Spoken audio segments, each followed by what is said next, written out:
16 anos, mas fui forçada a ir embora da casa dos meus pais e a me mudar para outro lugar.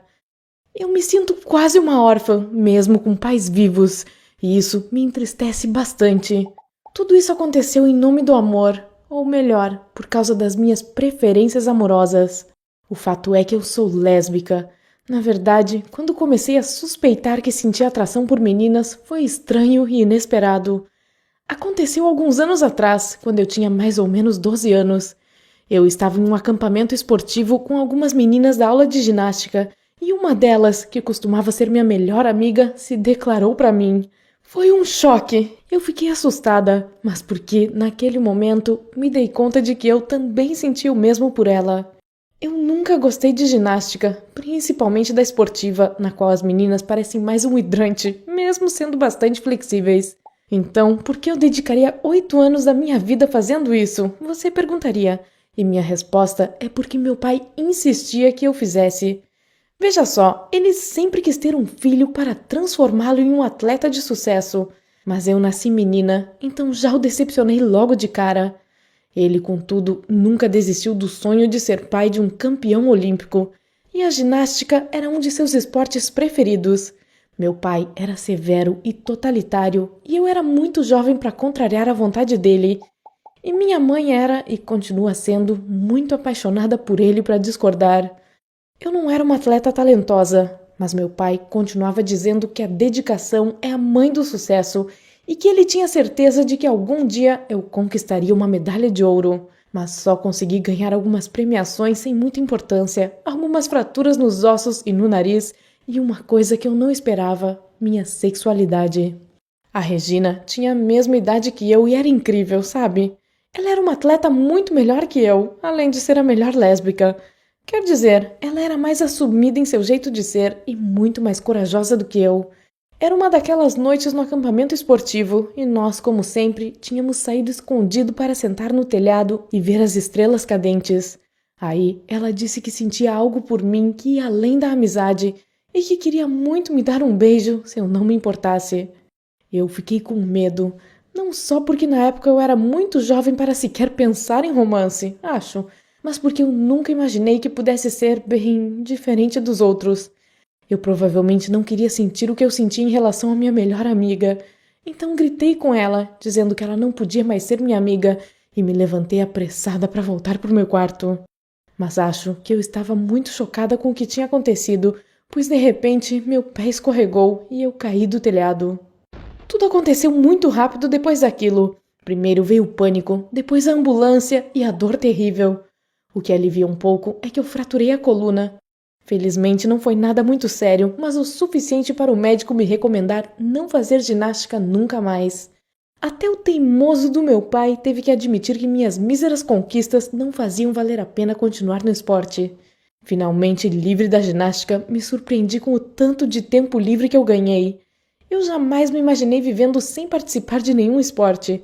Além disso, eu vi que meu pai tinha ficado um pouco mais irritado do que o normal, e aposto que foi por causa do meu fracasso como atleta. Eu não suportava ser uma decepção para o meu pai de novo, então resolvi me inscrever em outro esporte que ele adorava, o curling. O que eu posso dizer? Foi divertido. Era como jogar xadrez no gelo. Até prometi para o meu pai que ganharia alguma medalha nesse esporte, pois eu tinha certeza de que me tornaria uma ótima jogadora de curling. Mas continuei pensando cada vez mais na minha sexualidade. Eu li um monte de coisas na internet e resolvi tentar me aceitar como uma lésbica. E percebi que sentia atração por uma das meninas no meu time, a Josie. Não sei como isso aconteceu, mas de novo nós viramos melhores amigas. E pouco tempo depois nós duas concordamos que o que sentíamos não era só amizade. Desta vez eu tinha 14 anos e estava pronta para começar a namorar. A Josie era legal e nós geralmente ficávamos juntas na minha casa depois do treino. Meus pais a conheciam e pareciam gostar dela. Mas claro, nós guardávamos nosso pequeno segredo dos meus pais, já que eles eram muito conservadores para entender, eu pensava. Mas uma vez, como sempre acontece, minha mãe apareceu no lugar errado e na hora errada. A Josie e eu pensamos que estávamos sozinhas em casa e resolvemos ter uma noite de cinema romântico, mas minha mãe voltou mais cedo do trabalho. Ela foi até o meu quarto para perguntar se queríamos comer pizza, e infelizmente esqueceu de bater na porta antes de entrar. Ela abriu e nos viu sentadas com os braços entrelaçados. E ela provavelmente não teria pensado nada demais se a Josie e eu não tivéssemos nos afastado imediatamente. Claro, a Josie ficou super constrangida e saiu correndo o mais rápido que pôde.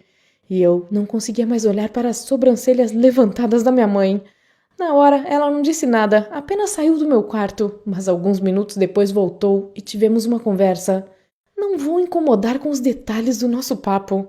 O que posso dizer é que senti um alívio enorme quando minha mãe me disse que me amava e me apoiava, independentemente da pessoa pela qual eu escolhi me apaixonar. Eu me senti tão confortada que abri o jogo para o meu pai também.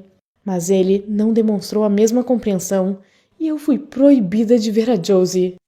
Meu pai me proibiu não só de ir ao treino de curling, mas também de me socializar com qualquer pessoa. Ele confiscou meu celular e até contratou um professor particular.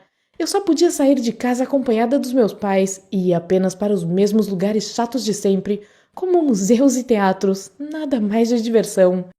Meu mundo foi destruído e me senti uma prisioneira da minha própria família só por causa de uma coisa sobre mim que eu nunca conseguiria mudar. Eu passei quase 2 meses assim, sem trocar uma só palavra com meu pai e dormindo mal à noite por causa do estresse constante.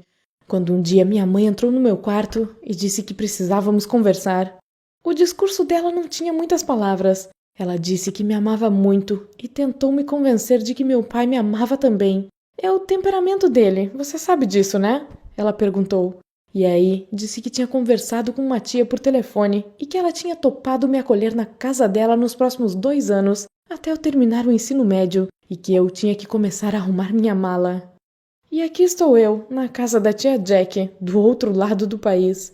Já faz 114 dias que não converso com meu pai. Ele nunca ligou para mim desde que cheguei aqui. Minha mãe tenta demonstrar apoio toda vez que me liga e prometeu me visitar algum dia, mas eu duvido que ela faça isso sem meu pai. Aliás, conheci uma menina super legal na minha nova escola e estamos namorando há um tempo, mas ainda me sinto sozinha, como se um pedaço de mim estivesse faltando. E acho que esse pedaço são minha mãe e meu pai. Por favor, me alegre com seu joinha e fique à vontade para se inscrever neste canal para conhecer outros